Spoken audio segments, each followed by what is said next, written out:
Meus amigos, o apóstolo Paulo é um exemplo para nós. Olha o que ele disse em Romanos, capítulo 15, versículo 14. Eu próprio, meus irmãos, certo estou a respeito de vós, que vós mesmos estáis cheio de bondade. Ele não era um pregador egoísta, não. Só eu que tenho bondade, não. Ele ensinou o povo a ter bondade e ficar feliz quando eles tinham. Cheios de todo conhecimento. Que coisa bonita.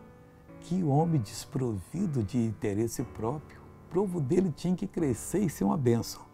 Podendo admoestar-vos uns aos outros. Oh, Deus querido, faça dos pregadores atuais de mim, principalmente, um homem assim.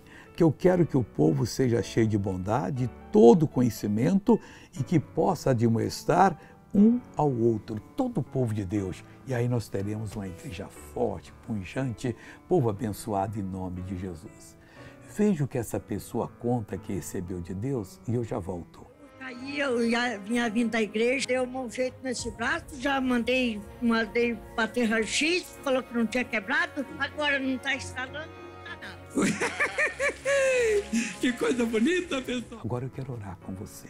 Pai, eu estendo a minha mão em direção a essa pessoa, repreendo todo o mal que está na vida dela, mando que saia em nome de Jesus. E você diz, graças a Deus, eu consegui. Deus te abençoe muito.